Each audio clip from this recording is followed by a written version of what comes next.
Oh man, today has been an absolute chaos. Absolutely crazy. I saw you got the iPhone 15. I uh, I didn't get the iPhone 15. I've ordered one. Okay, Yeah, but you got the case. my sister gifted it. Yeah, my sister gifted it to me, and I got the Amazing. case. I got the case because um, generally, if you don't pre-order, then everything goes out of Oh, stock for shoot. like a month or two. So I wanted to have the case here before Before the phone. before the phone. Yeah. Interesting. Interesting. Yeah, it's a nice kind of consolation prize after today. Yeah. How are you feeling? I'm good. I'm a little nervous, but I'm Yeah, very happy to actually experience this. to experience doing a podcast, especially on one of my favorite topics. I never thought, I would ever do a podcast on Yeah, such a thing. I've always had like personal, private conversations about one of my this topic, religion and spirituality. I never thought, I'll do a podcast about it. It's always like, okay, Hani, tell me, what is the purpose of life in your opinion, or what is this chanting thing you do every yeah. every every weekend? So like, yeah, excited. Awesome, awesome.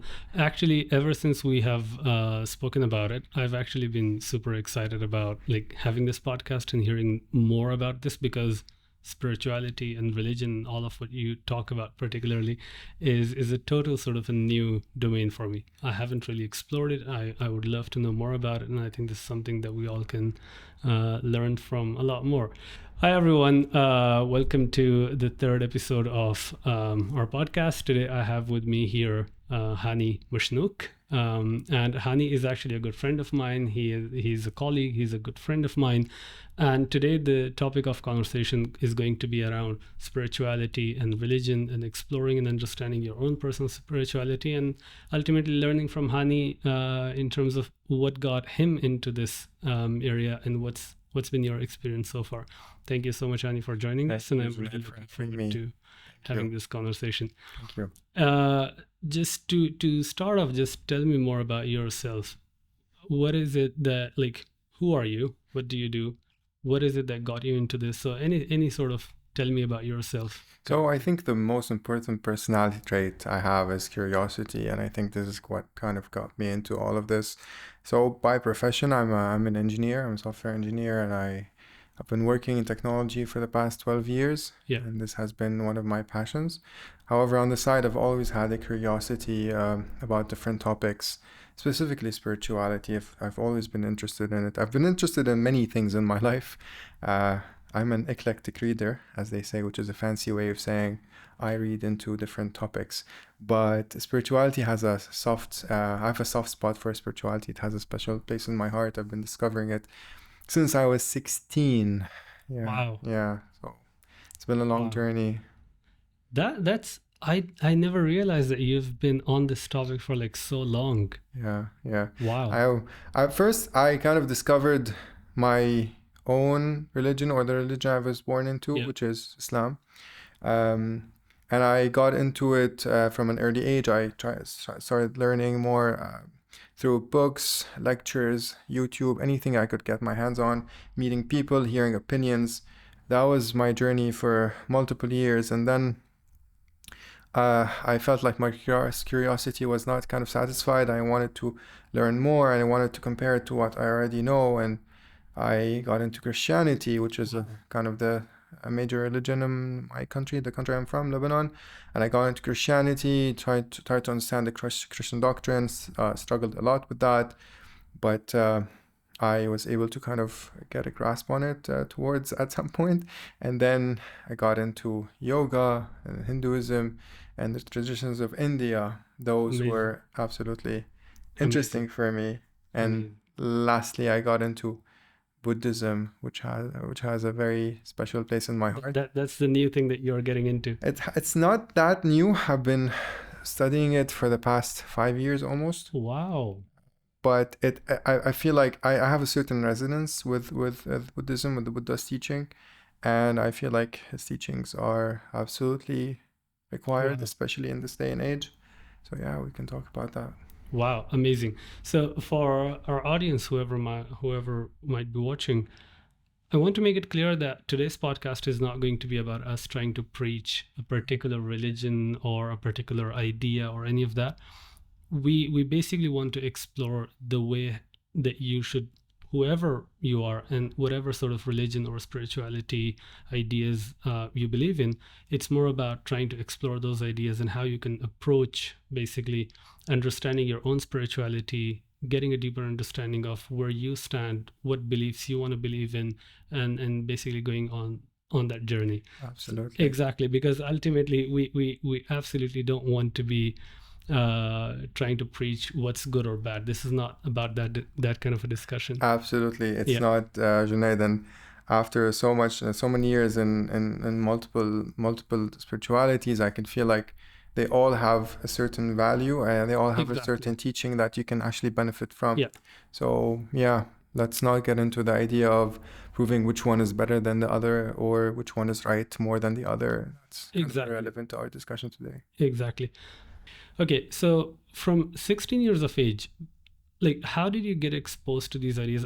Give me a little bit more color in terms of what actually happened in terms of pure timeline, not like how you approach it, but pure timeline in terms of what are the key moments in your journey that sort of really pushed you into exploring more about this side of your life. Okay, so I've always, as I said, I've always been curious, and one of my key personality traits is openness. I would say openness to Yeah. ideas, openness to thoughts, openness to concepts. And so back in school, I overheard that there's a lecture from a famous Islamic scholar who was coming to Beirut and, giving a lecture. And I was like, okay, I didn't grow up in a religious home.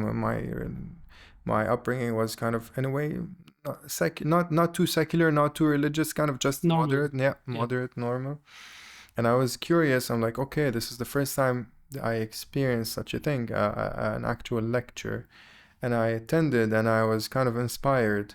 Back then, anything would inspire me because I was just like an empty cup that had to be filled. Yeah. And I started attending more and more of these lectures, and when I saw that there are other people who are interested in this topic, I started becoming closer to them and friends with them, and I started gaining more knowledge. I started trying to apply certain practices from Islam, like praying and fasting, and thinking, yeah, maybe one day I'll go for Hajj, and those kind of ideas that you get from an enthusiastic teenager who's learning for the first time about a new concept or a new idea. Amazing. Yeah. Amazing. So can you explain a little bit about what exactly is spirituality? Like how do you define spirituality? What is it? So that's a difficult question. However, I'll try to simplify as much as I can. So when it comes to Hinduism, Buddhism, and Islam, I think it has a kind of a meaning, but when it comes to Buddhism, it might have a different meaning. In the context of Islam, Christianity, and Hinduism, I would say spirituality is having a connection with God, Yeah. right? Because God is a central concept in all those religions. And whereas in Buddhism, it has a complete different meaning. I would say having a connection with God is definitely one way to have spirituality. Spirituality is one of the five main aspects that Stephen Covey talks about in his book, The 7 Habits. And he says, you have the professional, you have the social, you have the financial, but you have the physical, you also have the spiritual. And it's just that push that makes people do a little bit better in life, act the right way, do the right thing, as they say. So that kind of push to do the right thing and to act in a better way than you would have acted otherwise, that is spirituality. And you do that through the connection with God, right? That's how it is kind of preached in Islam, Christianity, at least. By having a close relationship with God, then you will kind of be motivated to act as a better person or as a good person. Yeah.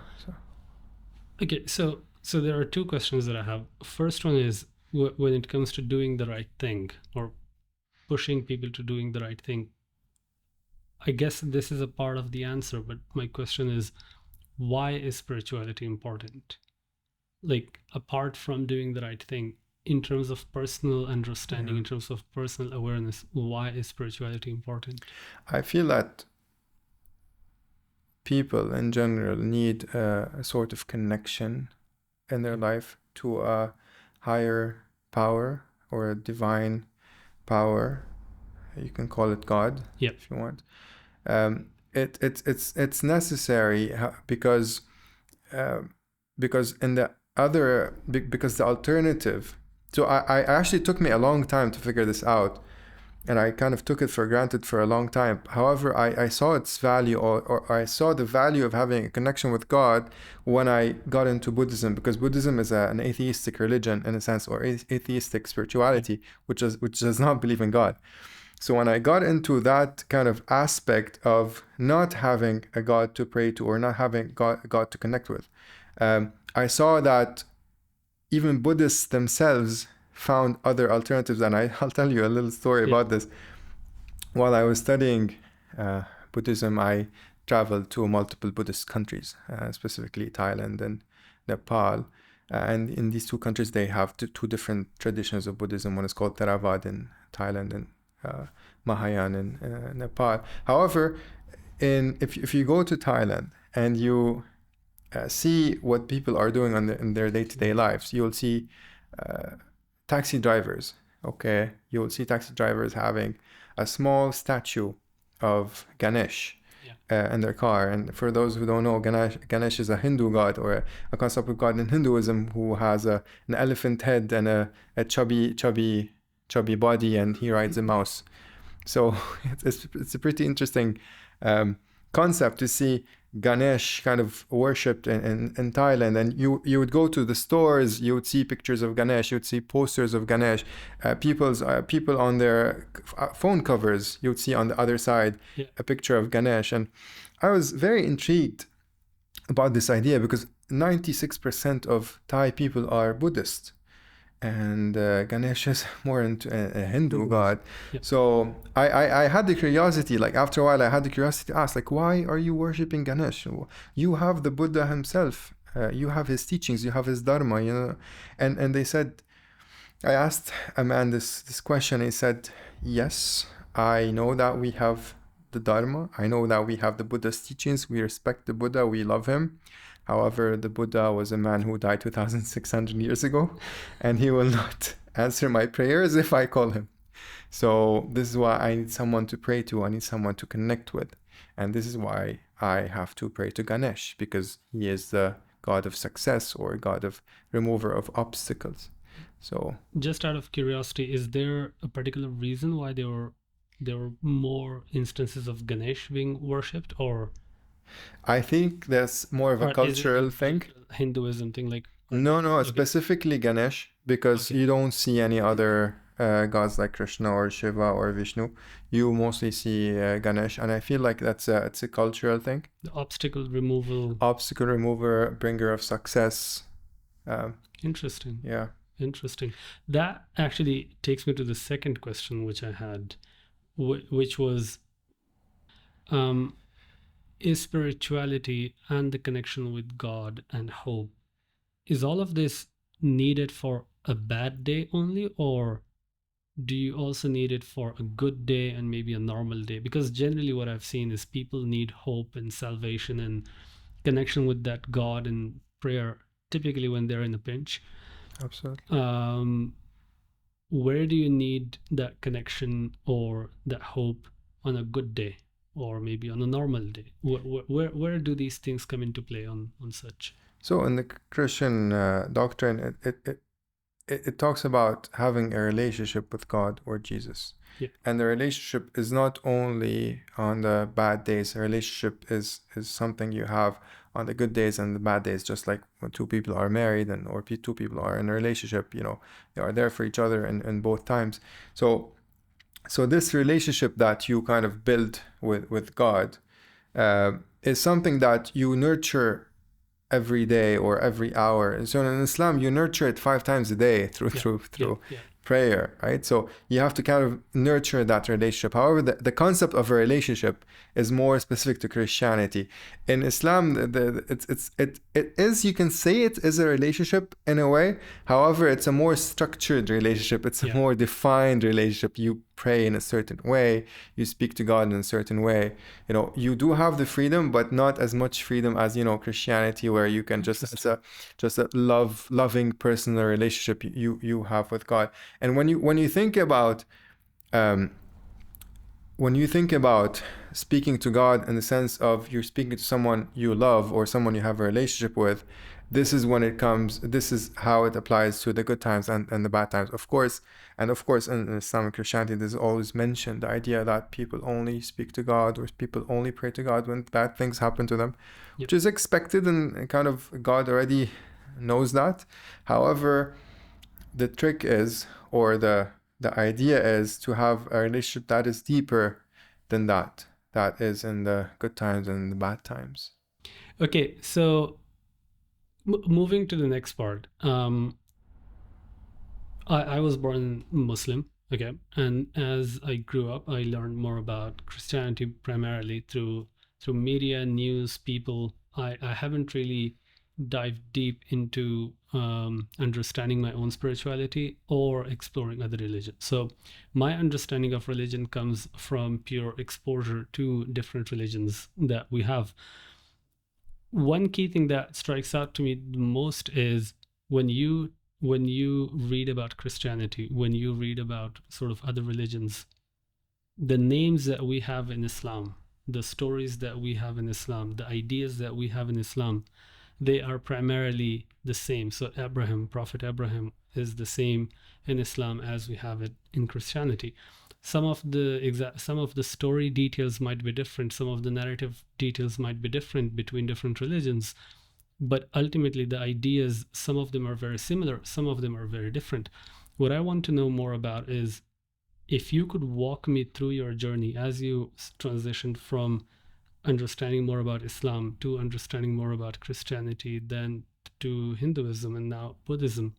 What were some of the most striking similarities, interesting ideas, or differences that sort of stood out to you, like as you moved from one religion to the next, and like how has that view changed as you navigated through this?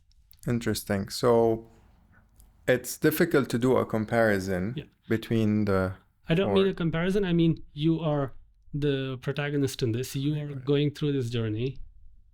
How was your perspective change? Okay. So the first thing I would notice is that Muslims have a very wrong understanding of Christianity. And I don't say this to attack Muslims. I'm saying because this is not an attack on Muslims. This is a kind of criticism about the way Muslims think about Christianity, because the framework in which you understand Christianity is different from the framework in which you understand Islam, which is going to be very different from the one that you understand Buddhism and Hinduism, because those don't even have a solid, they don't even have a common base to start from. Wow. Right? So I want to kind of here get into the idea that so one of the most important concepts in both Islam and Christianity is the books that they rely on. So in Islam you have the Quran, and in Christianity you have the Bible. However, the Bible is not the same concept as the Quran in Islam. They're both holy books. I mean, the word holy is just they say the Holy Quran and the Holy Bible. Sacred books, yeah. Sacred. However, the word holy in the context of the Quran means something different from the word holy in the context of the Bible. And this is something Muslims get wrong all the time. You see, the Bible was not... Let me just explain a little bit about the Quran, and then I'll get into the Bible, and then we can talk about other ideas. So the Quran is holy in its in the sounds of the Quran. You know, when you are reciting the Quran, because the Quran initially was not written by the Prophet, it was memorized by the Prophet, and he was reciting it. And people always say, Muslims say, you recite the Quran, right? Yeah. You have to recite it out loud. Yes, you have to read it out loud, rather than in silence. So you see, the holiness of the Quran is in the recitation itself. It's not in the text of it or the paper. The book itself is holy as an object. Yes, you can say that. However, the holiness is not in the paper or the book itself, because there was no paper and book at the time of the Prophet. It was just the memorization of the recitation, the sounds that those words make. Yeah. Right? So that is the meaning of holy. And the Quran was memorized for multiple years before it became written on small pieces of paper, and then it got kind of grouped into, formed into an actual collection. book, a collection, like an actual book. The Bible did not have the same experience. First of all, the Bible was not written at the time of Jesus. The Bible that we know today as the New Testament. That Bible was not written at the time of Jesus. That Bible was inspired by the Holy Trinity after Jesus left the earth, you know? I see. So the Bible was inspired through the different authors who wrote it. So, for example, one of the main authors of the Bible is the Apostle Paul. He wrote 13 letters out of the 27 letters or 27 books of the New Testament. And he almost wrote 50% of the Bible. Right, so he wrote it. They are letters to certain people that he met. The Apostle Paul, he used to go and preach Christianity to certain villages and groups of people in Europe. For example, the Corinthians, that's one of the people he met in Europe. And in order to leave them with something that they can refer to after he left, he would leave them a letter, right? And those letters were later compiled and became to what we know now as I didn't know that. Yeah. Oh, wow. So there's a very different way of thinking about the Bible versus thinking about the Quran. So in a way, they are both from God. Yeah. But one was kind of directly communicated to the Prophet through recitation and memorization, and one was inspired by the Holy Spirit through the apostles and the students who kind of had that inspiration from the Holy Spirit to write about God. And those were compiled and they were edited over thousands of years. So the Bible was edited over 1,500 years before it became the standard Bible that we know today. And it became the standard Bible we know today because of the printing press. Because once you were able to print the Bible, the possibility of errors and mistakes and different problems in the text would get reduced. Yeah. And that only happened in the 16th century. Whereas in the Quran, the situation is completely different. It was just memorized from thousands of people and they would teach it to thousands of people, other thousands of people. And it was just memorized and memorized and memorized, in addition to having a book on the side. However, the main way was just the memorization and the holiness of the sounds that the Quran would make. And how does that link back to what you're originally saying in terms of the key ideas between? So that was one of the most important differences, and that was kind of a key, an eye-opening moment when I kind of understood the Bible and understood what the Bible symbolizes to Christians. And then you compare that, for example, if you want to take another example, a comparison, let's say, between the Middle Eastern religions, Abrahamic religions, Islamic Christianity, and then you compare them to Eastern religions like Hinduism and Buddhism. One of the most important concepts I saw is the concept of time. So the concept of time, when it comes to in Islamic Christianity, it's very linear in the sense that God created the universe, right? So this is what the Bible says in Genesis chapter 1, verse 1. In the beginning, God created the sky and the earth, right? So this is the first verse in the first book of the Bible. And it says that in the beginning there was nothing, and then God created the sky and the earth, and then, this is how life started. And in Islam, the same thing, God created the universe. Now what we call as the Big Bang moment, that was when kind of life started to happen 13.7 billion years ago, right? So, and then time continues to just happen times to go on until at some point there is going to be a time will end. There's going to be the apocalypse, which is Judgment Day. And at that time, God will decide who will go to heaven and who will go to hell. Right? So that's the concept of... narrative. Exactly. That's the typical narrative that Christians and Muslims believe, which is a kind of linear concept of time. However, when you go into Hinduism or maybe Buddhism, you'll see that time is not linear, it's cyclical, in the sense that it is continuously happening, infinitely. And in Buddhism specifically, it's beginningless. So the beginninglessness of time is something I struggle to understand in Buddhism, because even if you argue with a Buddhist and you say, okay, what about the Big Bang? He says, no, the Big Bang was just the start of something that ended before it. So there was something before the Big Bang, and there will be something after this life finishes. So it's beginningless, and it is infinite. And the only thing that happens during this time is birth, death, and rebirth. Birth, death, and rebirth. Birth, death, and rebirth. Wow. Infinitely. I never thought about these religions as like Abrahamic religions and Eastern religion, like trees. Like now it's so obvious to me that these are two very different looking religions. Yeah, but different theological base. They have a very different theological base. That's so evident to me now. And like this is very interesting for me. Between Buddhism and Hinduism, which one is more older? Which one? How do they compare with each other? Not necessarily compare with each other, but like what's the key ideas in them?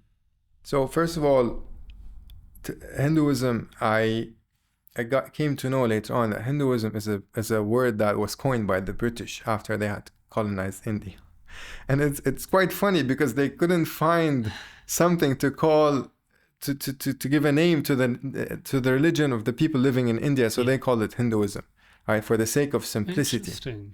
But it was never called the Indians themselves never called themselves Hindus before the British, right? So because the British were the British were doing something interesting. They were trying to take concepts from Christianity or the framework they think about God and religion in Christianity and try to apply it to Hinduism.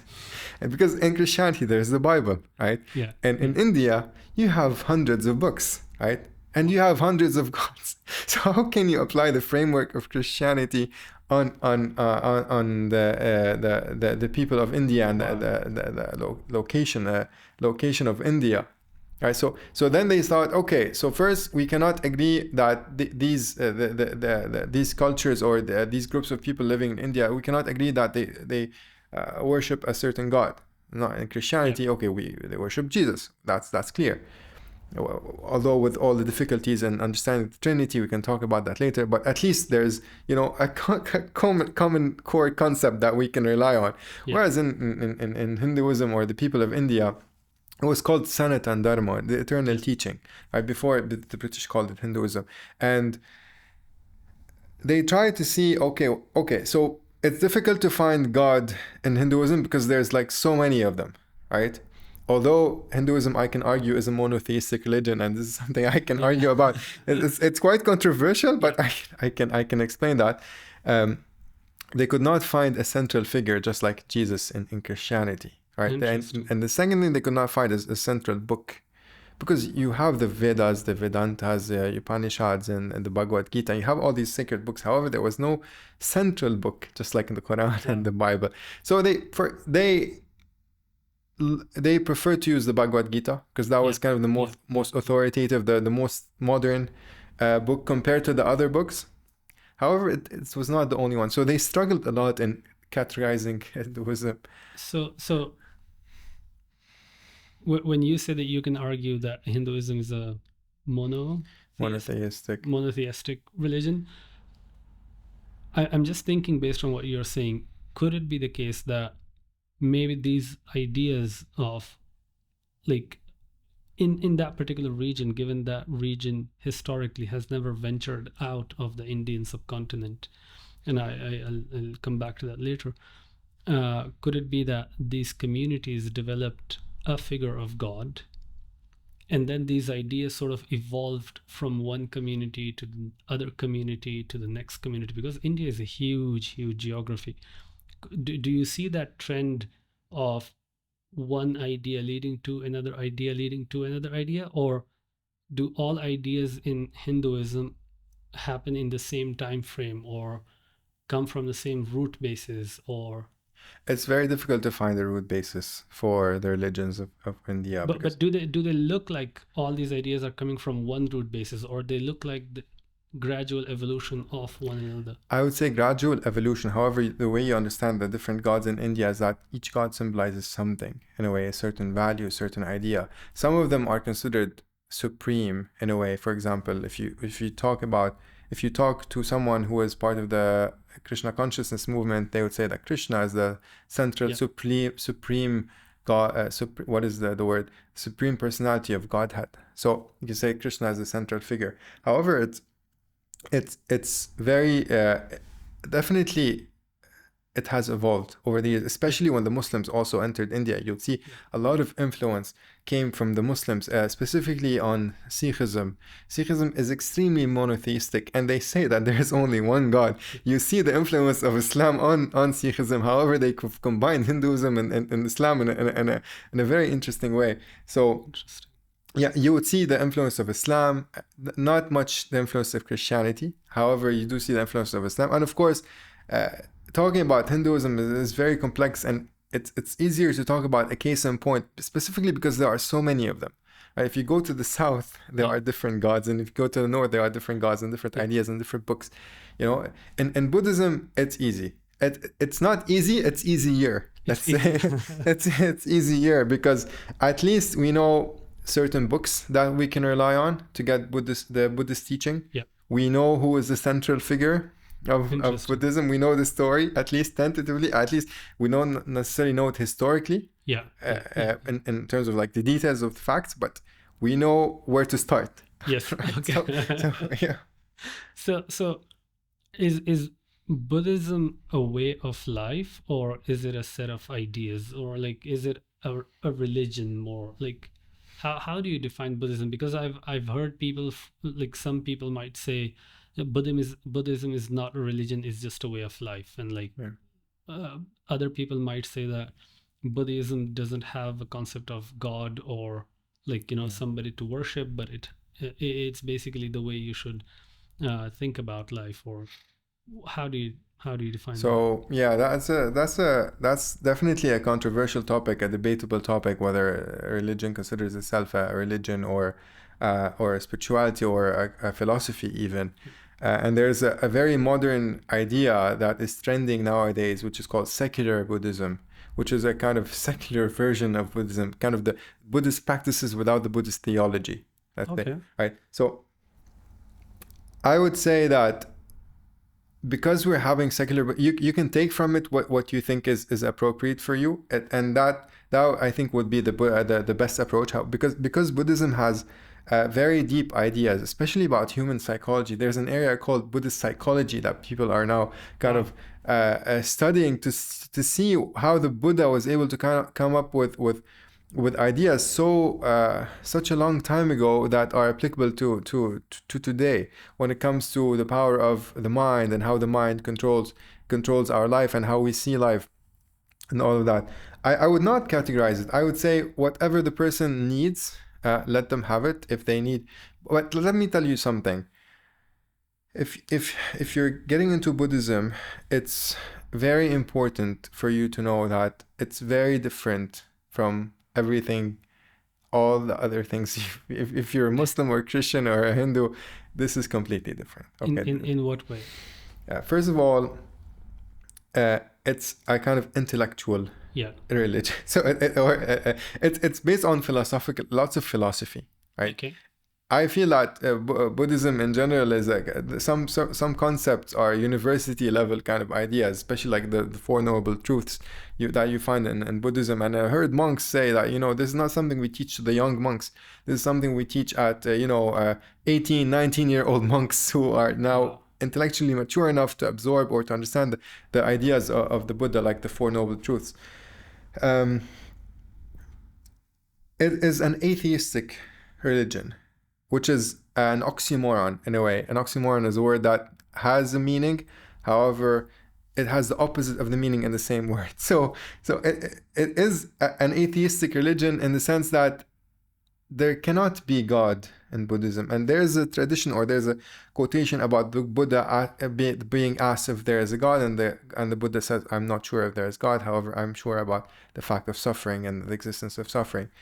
The concept of God in Buddhism contradicts the three Buddhist seals, or the seals of the Buddha, which are self and non-self, impermanence, and suffering. So these three concepts in Buddhism, how do you know that someone is giving Buddhist teaching? They say if they have these three aspects, then you know that this is Buddhist teaching. What are these three aspects? Number one is impermanence. So the Buddha taught that everything is impermanent, and everything is impermanent on a micro level as well as on a macro level, and it's continuously changing, right? Wow. Nothing is permanent and everything is continuously changing. This is a very clear contradiction of the concept of God in Islam and Christianity, because God is the only thing that is constant and not changing, right? It does not have a beginning, it does not have an end.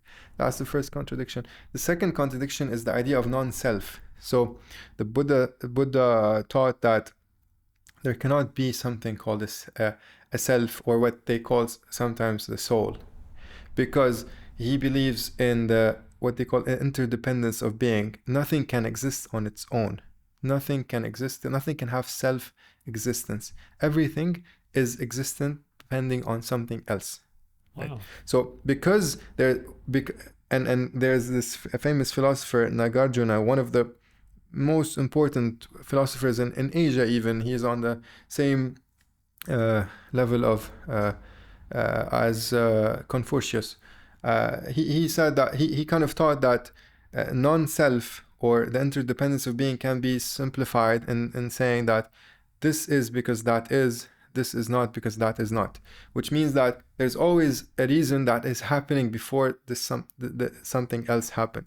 And because of this constant existence of a reason for something, for example, I exist because of my parents, and my parents exist because of their parents, and so on. So infinitely backwards and infinitely forwards, there cannot be something that is self-existent, right? And this contradicts the idea of a soul, because a soul is supposed to be created by God, and it is there, and it does not change even when you go to heaven or to hell, or Interesting. When you have an eternal life, your soul is supposedly still there. However, in Buddhism, there's no such thing as a soul or as a self in that aspect. That's very, very interesting. It's the first time I'm learning all this about Buddhism.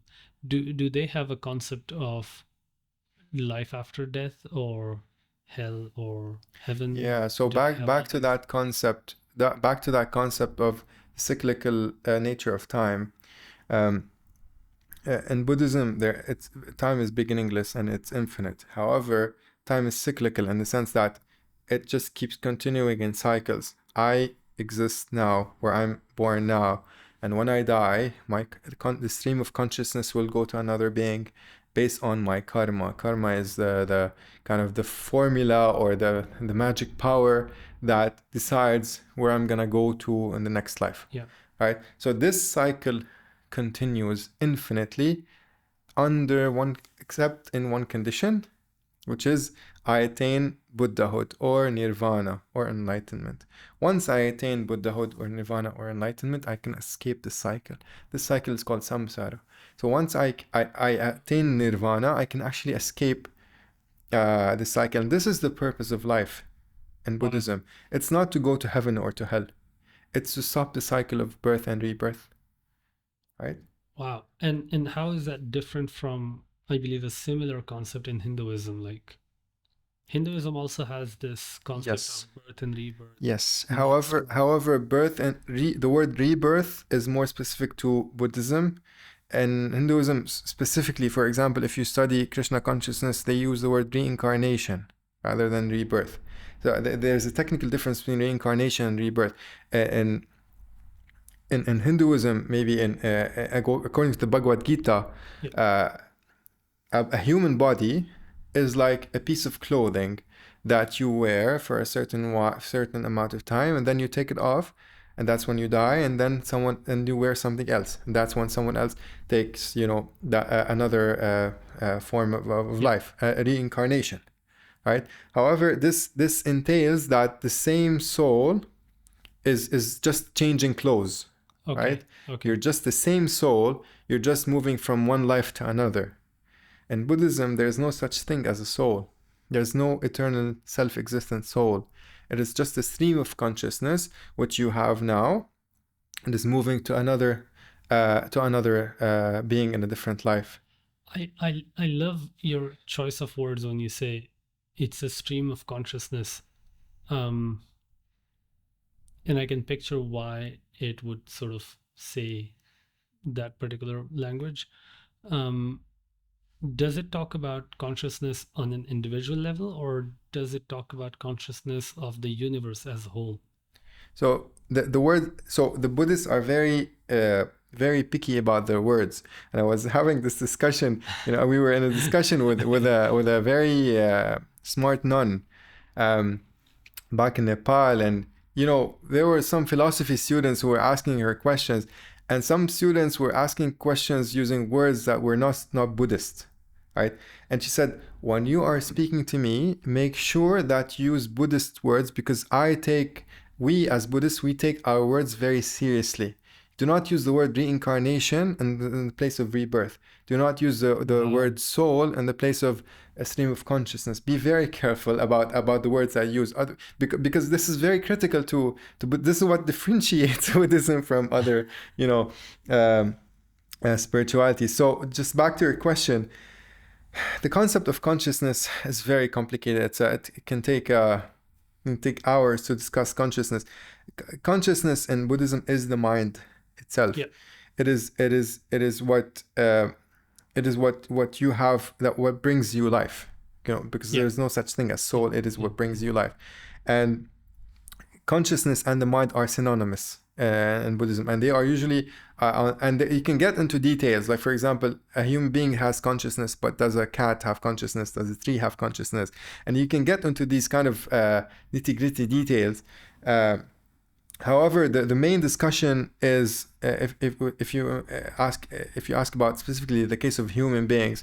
Human beings have a single consciousness, and that gets kind of just moved from to a stream of consciousness that gets moved to other beings based on their karma. I see. So if I'm someone born into that kind of a community, and tomorrow I say that my life is miserable because of my forefathers, would that be a right statement to make, or Yes. is that invalid? Yes, in a way that would be. I actually asked this to one of my teachers. She was a nun, and she was explaining karma in a way, and the question of sickness of children came up. It's like children who were born with a sickness, or children that get cancer at an early age, and if you want the politically correct answer, I can give you the politically correct answer. If you want the actual Buddhist answer, I can give you the actual Buddhist answer. Give me both. Disclaim them with the politically correct and disclaim it with the politically correct answer would say, it's not necessarily karma. There are certain conditions. The Buddhists don't believe that, children born with an illness have done something in a previous life. However, this answer is not the actual Buddhist answer. The Buddhist answer is that people get born with a certain luck or a certain, let's say, tendency or a certain illness because of karma that they have accumulated in a previous life. Yeah, so, and that is actually a very good answer, because that leads me to my next question, which is, if that is the belief system, what drives their moral and social incentives? So, like, for example, if I'm today doing whatever I'm doing it in the belief that my destiny is in my control to some degree. But if there is a group of people that believe that their destiny is already written for them or spoken for them, what drives their moral, or based on what their previous... So here we're not talking about destiny, we're talking about karma. So the concept of destiny being predetermined, that's more of a kind of Western concept, which kind of got rooted from Christianity and Islam and all. Karma is not the same thing. Karma is the actions that you do now. You will get a reaction to these actions, a reaction from the universe or whatever you want to call it. So if you do negative or evil things in this life today, you will get punished for them either in this day, in this life, or in a different life. Right, and being punished for them is not necessarily means being born with an illness, because you have to know something, that in Buddhism there are 6 realms of existence. One of them is the hellish realms. So the hellish realm is different from the concept of hell in Islamic Christianity. The hellish realm is a realm where people get born and that people get born into, and they live very, very difficult life in which there is so much pain and suffering. Okay, and they say that it is possible to escape the hellish realm to the human realm or to other realms. However, it is very difficult, you know. So karma is how you move from one life to another. If you don't get the karma, the reactive karma within your life. So here. would it be? No, this is not Buddhist. This is me speaking. I don't I try my best to not hurt someone or don't do anything wrong, because I have this belief internally that if I do something wrong to someone, somewhere I'm going to face the music for that. Somewhere the universe is going to do something wrong to me, which that belief for me at least is coming from past experience. Don't do wrong to anyone else so that nobody does wrong to you. Now, it almost sounds to me like even karma is more of a ongoing, continuous timing philosophy. It's an ever moving.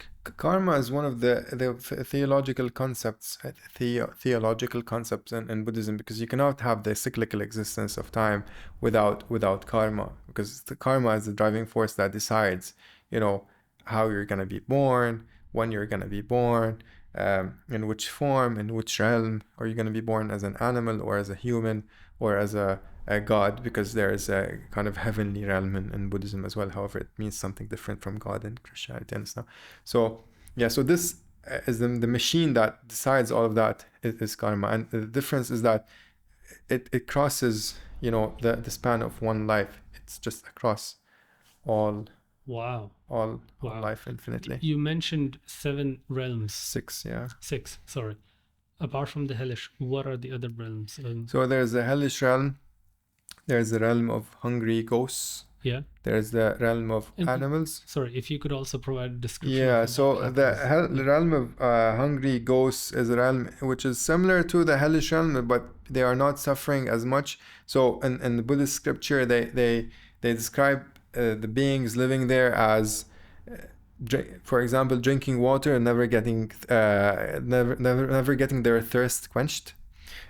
Always kind of struggling in life without reaching anywhere. However, they're not suffering as much as in the people or the beings in the hellish realm. And then you have the realm over that, which is the animal realm, where animals and creatures live. They're not necessarily suffering, but they are just not on a higher level as humans. And then you have the human realm.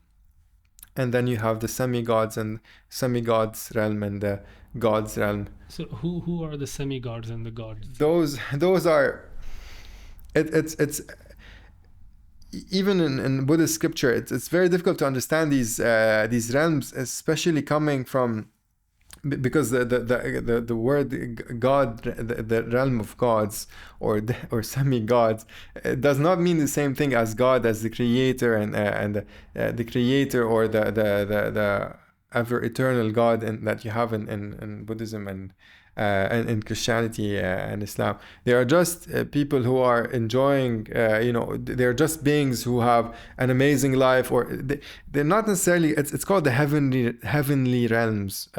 They're not necessarily God in the same sense as, being all powerful or any of that. The most important realm is the human realm, because that is the only realm in which you can attain enlightenment.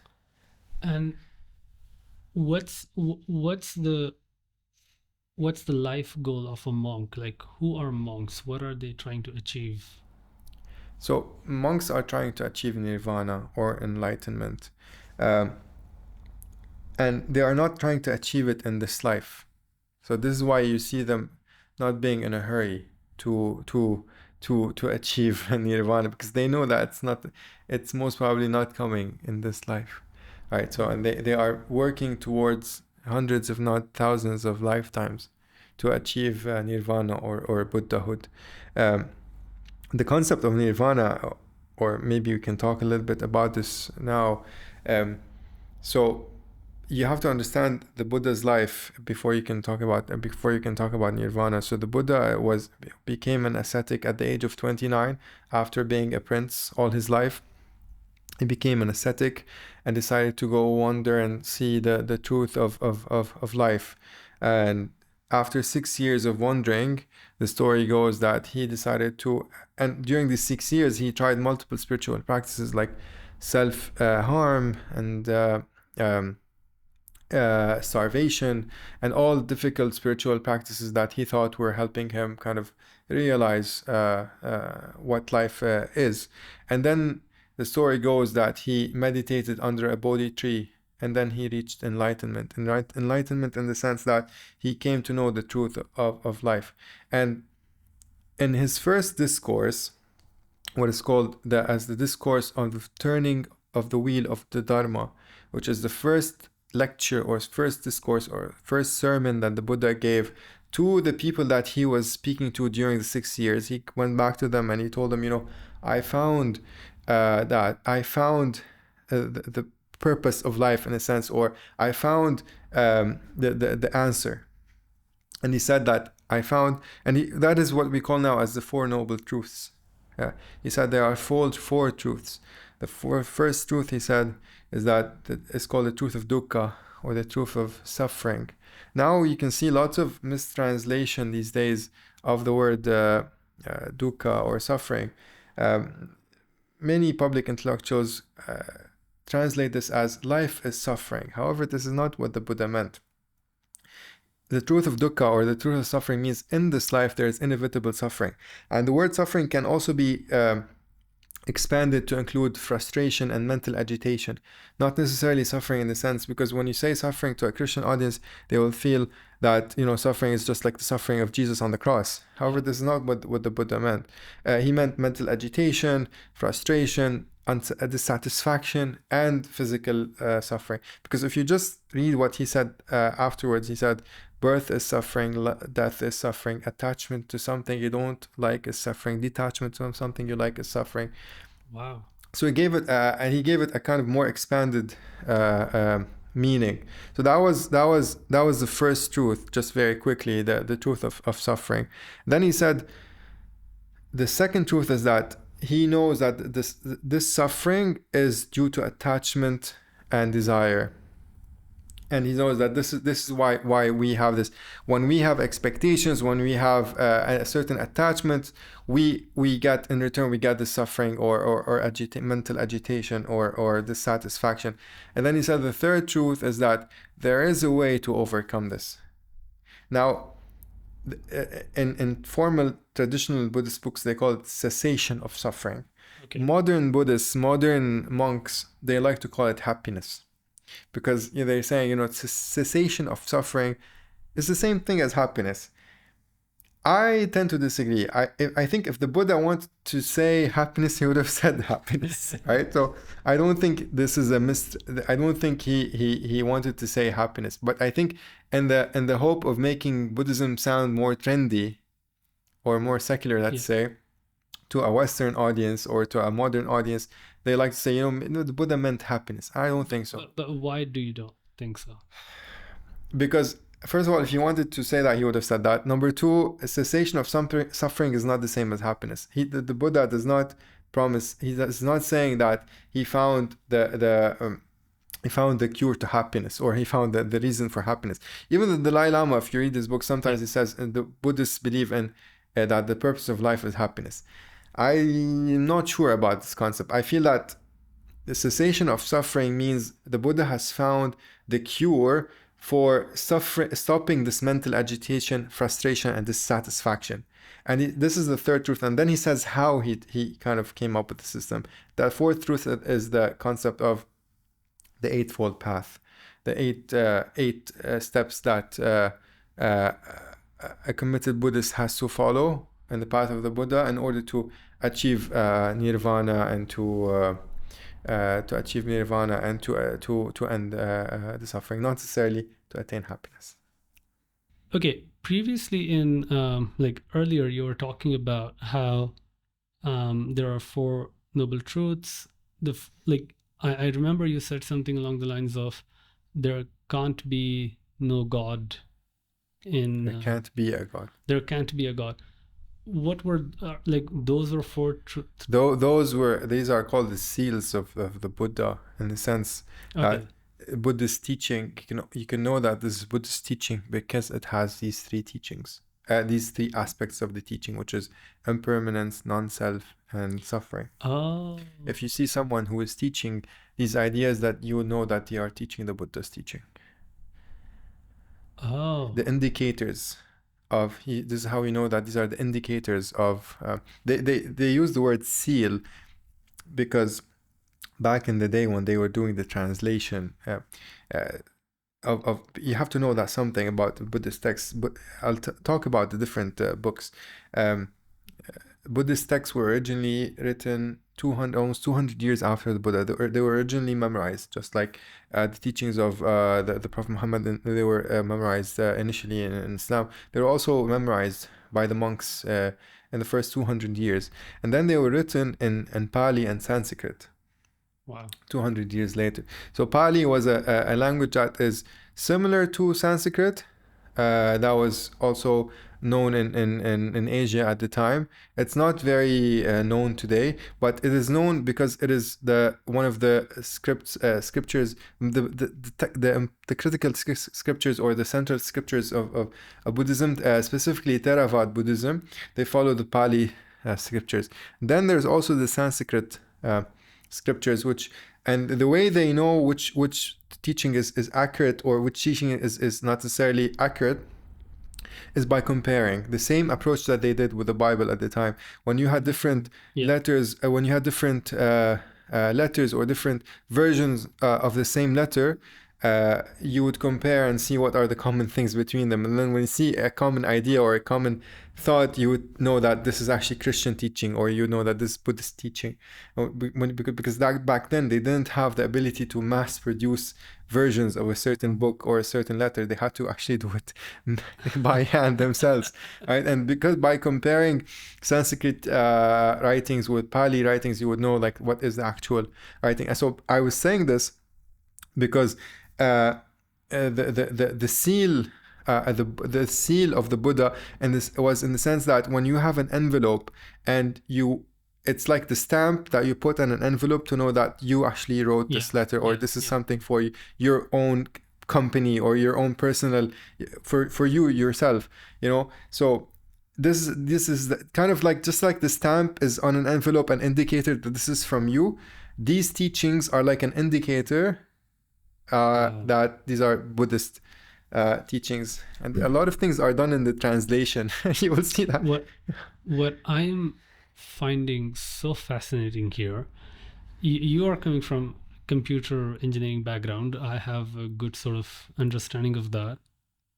Imagine trying to design a computer system that is so well designed that you can have an open flow of information in it, but have just 3 checks to say this information is correct or this information is not correct. Like imagine how life would have been so much easier, I feel like, for the people who were before us if they had such a system. Wow, like this is such an efficient system. Like absolutely, because when you see the history of the Bible specifically, the history of the Bible is very extensive. It had been edited for over 1,500 years. And you talk about human editing. You had scribes who their job was to write versions of the Bible on paper. And back then, at some point, there was not even paper. They had to write it on the skin of animals.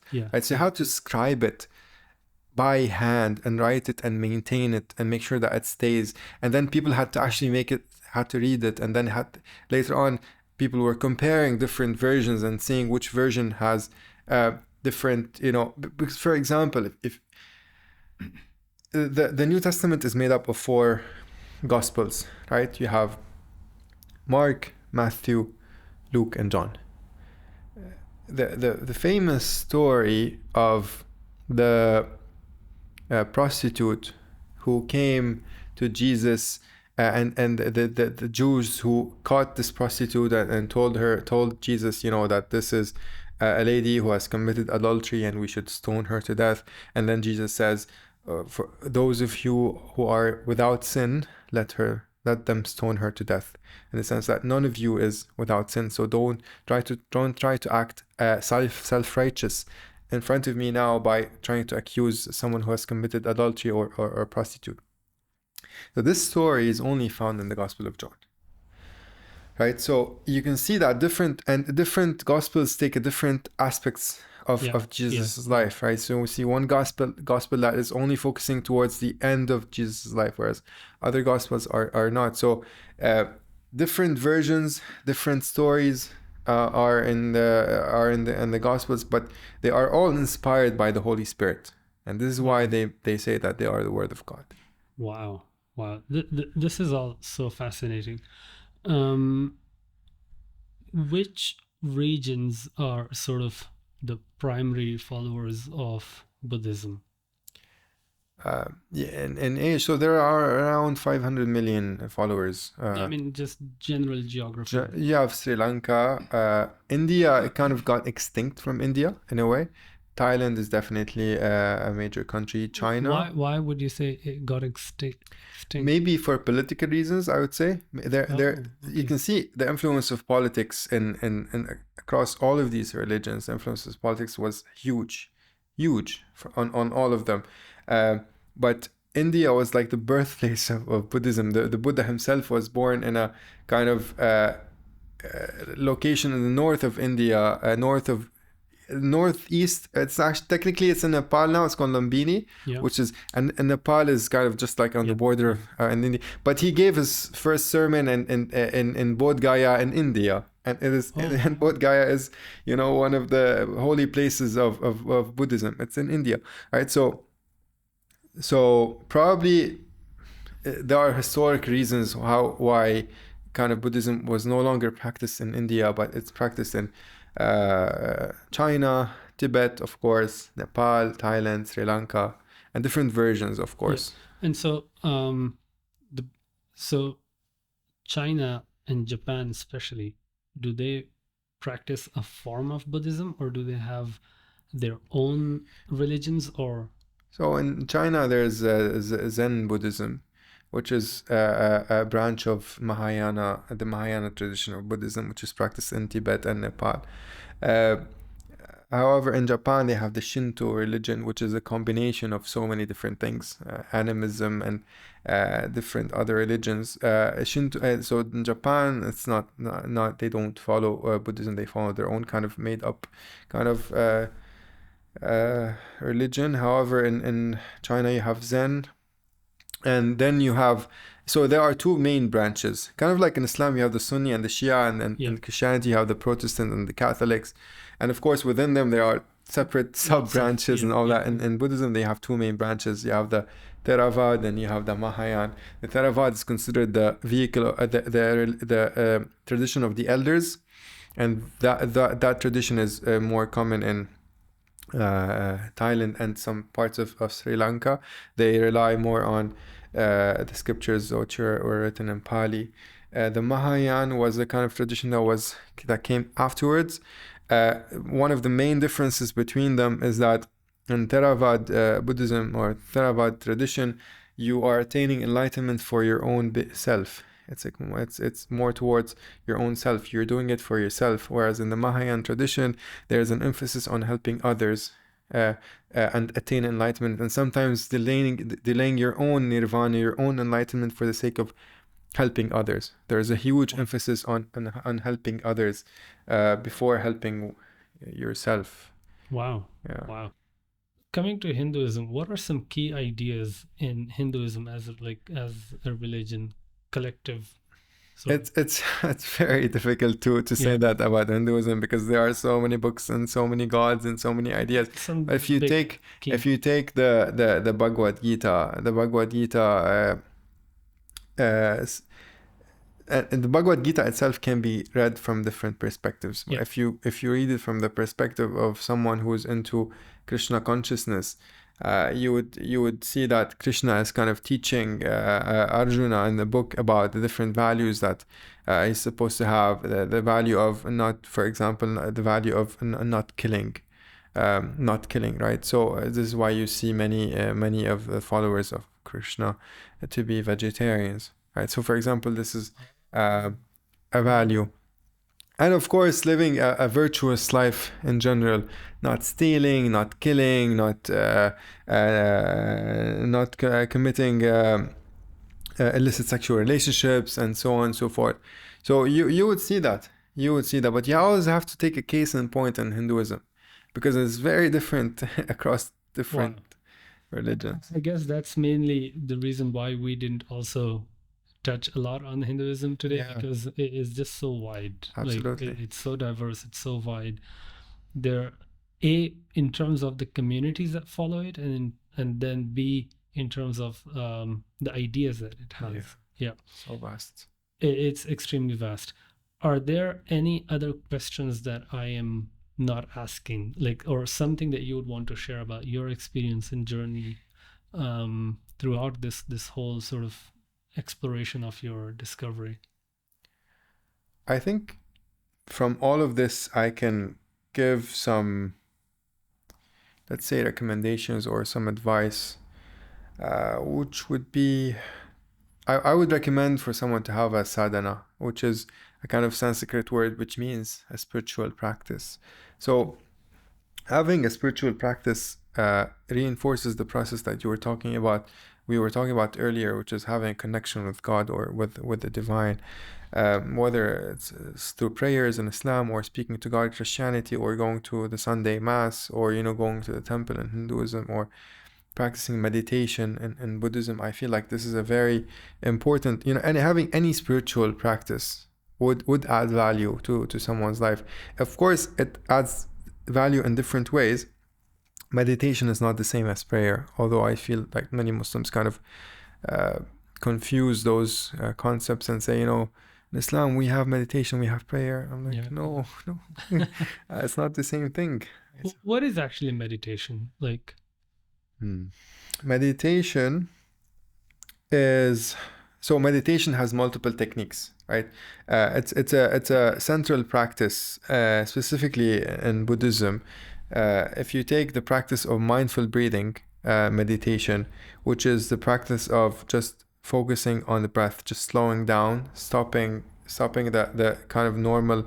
Some monks like to define it as the process of stopping the habits, your daily habits, and just kind of going back to yourself and just being with yourself, with your mind, in a way. So that it's a spiritual practice that was developed thousands and thousands of years before, even before the Buddha. What the Buddha has just used it and kind of developed it further. You have many types of meditations in Buddhist teaching. However, the first, and they compare different meditations to different meditation techniques, to a pharmacy that has different medications, right? Okay. So your daily vitamins can be your meditation on the breath, right? But for certain illnesses of the mind, or certain illnesses of the mind, you might need a certain more advanced meditation, like a meditation on death, or a meditation on loving kindness, or a meditation on different things, right? So you pick and choose the right meditation that is more appropriate for the person and their own level, because meditations get more difficult as you go on more on the Buddhist path. However, but meditation does not necessarily have to be a Buddhist practice. This is something very important. This is what makes meditation kind of more trendy these days. You can take it from a Buddhist practice, and you can talk about the 4 meditations that the Buddhists follow. For example, the meditation on the Buddha himself, meditation on death, meditation on other things. But you do not necessarily have to take it to be a Buddhist practice. It can be a secular practice. Yeah. Most importantly, loving kindness meditation and mindful breathing meditation. Mindful breathing meditation is the kind of simplest meditation technique, in which you try to bring awareness to the breath, try to calm down the mind and bring awareness to the breath, in the hope of reaching a state of calmness and relaxation. And during this exercise or this practice, you might get some insights as well into your own kind of thinking and into your own mind. Do you practice Yeah, meditation? I developed a practice of meditation which is difficult to do, actually, especially a consistent practice. I feel that a practice of meditation is very important. However, it's also important to kind of learn it from someone who's qualified. I feel like meditation has become very trendy these days, to the extent that anyone is kind of teaching it, or anyone is kind of assuming the role of a teacher in this field. However, I prefer the Buddhist way of learning it. There are certain podcasts and YouTube videos and where you can learn it and try to do the technique. However, the technique is not as easy as it sounds. What's the link between meditation and then yoga? And then there is a very famous Hindu, I believe, there is a very famous yoga person from the Hinduism side. But like Hinduism has a lot of yoga to it. Yeah. What's this sort of triangle? So yoga it was mentioned in the Bhagavad Gita as a spiritual path that someone has to follow in order to attain unification, or coming to be one with God, Yeah. Supreme God, Krishna, according to the Bhagavad Gita. So that is the meaning when you read the Bhagavad Gita. Again, Hinduism, take it as a case in point. So that is the specific meaning when you read about when you read the Bhagavad Gita from a Krishna consciousness perspective. However, yoga today has come to mean so many different things, and mostly in the West it kind of means stretching, Yeah. So but it's traditionally, this is not the meaning. It's a spiritual path. I compare it mostly to Sufism. Oh. Sufism is a spiritual path within Islam. The yogic path is a path, because it's not only about the physical practice. Physical practice is only one aspect. However, meditation is an aspect of yoga.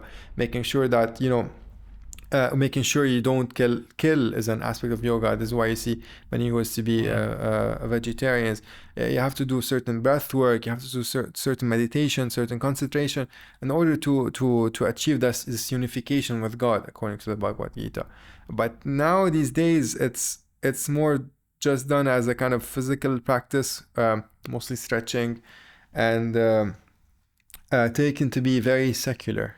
Yeah. Kind of like meditation was kind of made into something more secular. Yeah. And how long does it take to develop that sort of control over your own meditation? Like, is it a very difficult process? Is it a simple process? So the most difficult part of the process is to start. Yeah.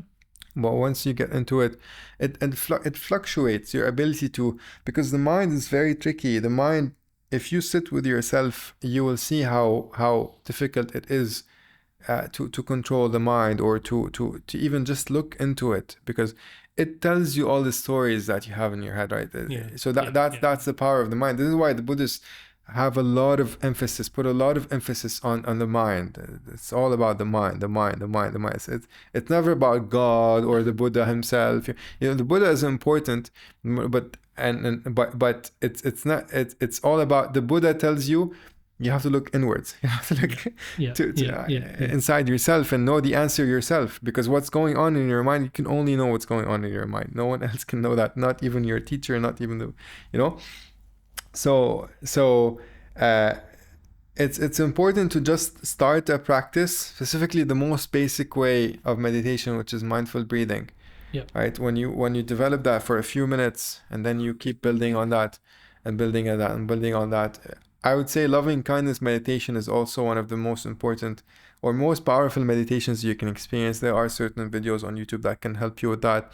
The loving kindness meditation, it entails that you bring up feelings of loving kindness in your mind, and then you start kind of so the way it works is that you start cultivating feelings of loving kindness in your mind by thinking about your parents or your pet or your friends or your family, and then as that feeling grows, you start sharing that feeling with people who you love, and then people who are farther away and farther away and farther away, until you reach people who are kind of neutral to you, and then you might even extend to people you don't even like, and then you bring it back to yourself.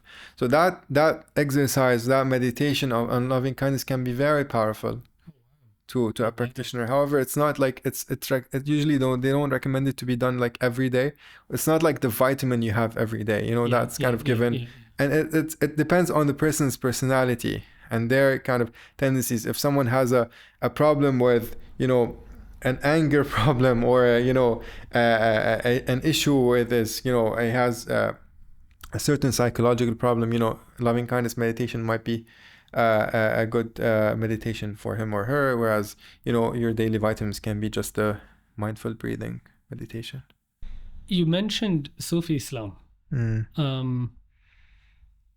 I have this idea of Sufi music, where we have a lot of sort of the folk music, which has a Sufi element to it. The Qawwali. And then we have the Qawwali side of things.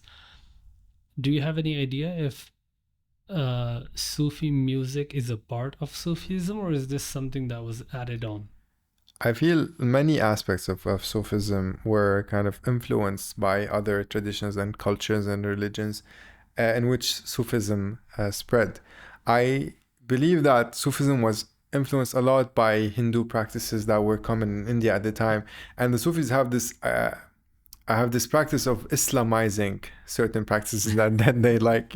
They see a practice, it can be chanting, it can be chanting with music, and then they say, you know what, this sounds cool, let's do it. And then they do it, and then people criticize them, and they say, this is not part of Islam, the original Islam, why are you doing this? And then they find a kind of reason why this is okay. This is what I mean by Islamizing, certain practices, which is, in my opinion, which is fine. I'm not like however, I'm not fine with assuming that these kind of practices are necessarily part of the original Islam. So they are part of Sufism. I mean, Sufism is a cultural and religious phenomenon. It's not necessarily only religious. It can include a cultural kind of aspect to it. However, assuming or saying or claiming that this was done before, or this was a certain practice was practiced before, is not necessarily historically accurate. Just for the historical accuracy. I see. Right. Let's talk about other global sort of geographies. So we have the Middle East primarily, where we have the Abrahamic religions. We have the East, where we have Buddhism, we have Hinduism, we have the Chinese and the Japanese side. What about rest of the world? What happens in Africa? Like, what are they following? Yes, there might be an influence of Christianity or Islam, but like, what are their original ideas? So if you take a case, so Africa is big, but if you take a case in point, Sudan, for example, and recently there has been a war, there has been a war in Sudan, and there's a war happening now. But if you look at the geographical way in which Sudan is kind of divided, you see that the north is mostly Muslim. The south is divided 60% and 40%, the 40% being Christians, whereas the 60% having no religion, which is something interesting about Sudan. 60% of the south does not identify with their religion. Wow. Yeah. So, or at least not a kind of major religion, not like Islam or Christianity or something like that. So you do see that aspect in Africa. You do see that aspect. Wow. Whereas in places where there were colonies, of European colonies like South Africa and other places, you will see the influence of Christianity. Whereas in North Africa, where Islam had a huge influence, you would see, like in Egypt and North Africa in general, you see Islam, specifically the Sunni version of Islam, to be the kind of traditional or the most common version. I'm just thinking that geography and politics have played such a huge role in like how religions are perceived. So case in point, the entire Americas, like the northern and the southern Americas. I am personally very much interested in knowing what were the religious ideas of the original Americans. You know, what happened in Brazil before they were colonized? What happened in Argentina before they were colonized? What happened to maybe any people who lived out in the Pacific? You know, Yeah. is there any literature on those? Is there any? I'm not sure, but probably tribal religions. So tribal religions Yeah. are kind of just common religions that were kind of made up or kind of agreed on at the time. And but you see the what happened mostly in Latin America was that there was a huge invasion of the Spanish to Latin America, and they spread Catholicism. Um, Not necessarily in friendly ways, let's say. And Catholicism became kind of the main religion. When we as Muslims are reciting the Quran, so we are reciting the Quran. What happens in the church? Like church has some proceedings. To my totally layman ears, they sound like some songs or praises. What are they saying in the church apart from like obviously the prayers and recitals that they're doing? What are the church organs for? Like I'm specifically talking about the musical nature of each religion. Islam has a certain musical note to it. We have the adhan, we have the recitation, we have the Sufi music has a bit of a touch. You can listen to it and you can say this is Islamic sort of sounds. What are Christian sounds like apart from the church organ or? So one of the books of the Old Testament is called the Psalms, right? And these are the kind of poems, let's say, or the of a previous poet of the prophet of the Old Testament. So these are called hymns that they you can chant in a way. Okay. Yeah. So that is So one. they have that in the Yeah, literature. Okay. yeah. You can see some churches kind of practicing that, and the same way that you see Sufis chanting or Hindus chanting certain mantras, or Muslims reciting the Quran. Is there such a concept in Buddhism? Chanting is a part of Buddhism, specifically Tibetan Buddhism. Tibetan Buddhism is very soothing. Tibetan chanting is very soothing to the ear, actually. Specifically, the notes that they hit is very, very soothing. And they're mostly prayers, because Tibetan Buddhism has has different concepts than other versions, because they follow the Mahayan tradition. So you see them chanting recitation, chanting chants related to certain certain figures, historical figures in Buddhism. They call them bodhisattvas, which are kind of previous people who were living and were kind of living Buddhas in a way, and they would chant pray in praise of them. And it's very soothing, Tibetan chanting. If I want to explore my spirituality, where should I start? Start from your own religion, I would say. Yeah. Start from your own religion. Start with a practice, because it's unless you have a kind of intellectual curiosity just to learn about it, but learning about it intellectually and practicing it and living it is something completely different. I would recommend to start with a practice within what you know, and then being a bit consistent with it, and then building on that and seeing how it goes. But the first thing is to just do something, do a certain practice, whether it's going to church, going to a Bible study, reading the Quran, doing a prayer in the Islamic sense, or doing a meditation, or going to a temple, just anything. Interesting. What has been your favorite journey of understanding among all these religions? Like, is there a particular journey that is very close to you or that has impacted you the most? I am very intrigued by the practice of meditation in Buddhism, especially because it has a lot of influence, it has a lot of emphasis on the idea of the mind and the inner workings of the mind, you know. And when I came to understand how my mind is operating in a way on its own, I became interested in trying to figure out how can I get deeper into my mind and know like how it is kind of controlling me in my day-to-day life. How are my feelings controlling me? How are my actions being formulated first in my mind, and then kind of my mind is kind of pushing me to do certain actions. When you actually pause and look at your mind, you'll see that okay, I'm not as, you know, in control as I thought. You know, a lot of things are happening just on autopilot. You know, so that's definitely an aspect I want to get into. That's Yeah. amazing. That's amazing. It's also very difficult because there are no answers. So in the Buddhist tradition, they don't give you answers, right? So in Islam and Christianity, you know, you might get answers because, you know, there's always a scripture you can go back to and you can just, you know, get your answer from there. But in the Buddhist tradition, I mean, it's all about you. I mean, the answer is always personal because it's your own mind, right? So I mean, Wow. the Buddhist teaching or the Dharma is there to guide you, but it's not to kind of give you the answers, to give the answers to you. You have to do it to get your own answers, which is kind of a very challenging thing. Oh wow. Oh wow. Hani, this has been incredibly insightful, and it has been an excellent learning experience personally for me. And I hope people watching are going to find this super exciting. Thank you so much for your time, Thank and you thank for you for having all me. the insights that you shared.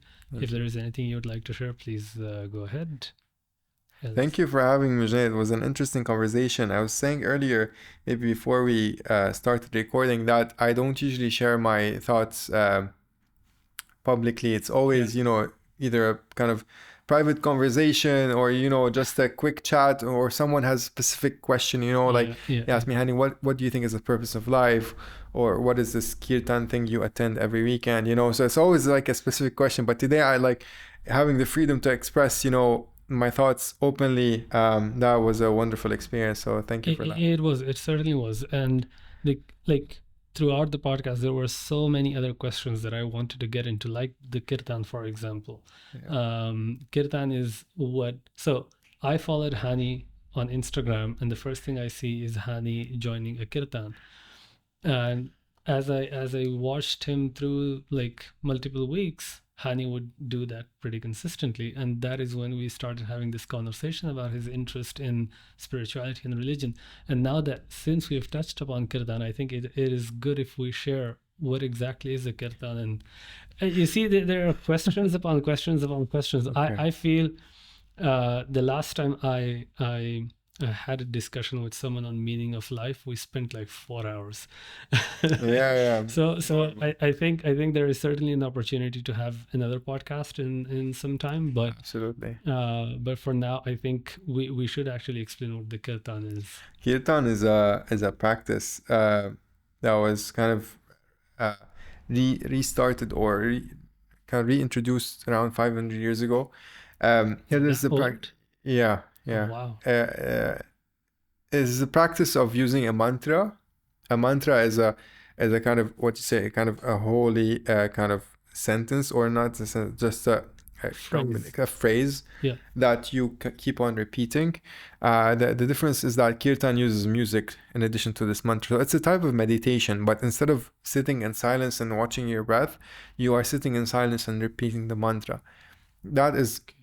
But then when you add music to it, it becomes even easier on the mind, right? Because the mind can follow the music, right? And this is Kirtan, just repeating a certain mantra, chanting with music of a certain mantra. Sorry, I forgot to ask, like, you talked about how meditation is sort of helping you in being more mindful. I just, out of curiosity, like, how long have you been doing it, and have you seen those results come out of it? Yeah. So I started meditating around 5 years ago. Wow. As soon as I kind of started, you're a pro now. In a way.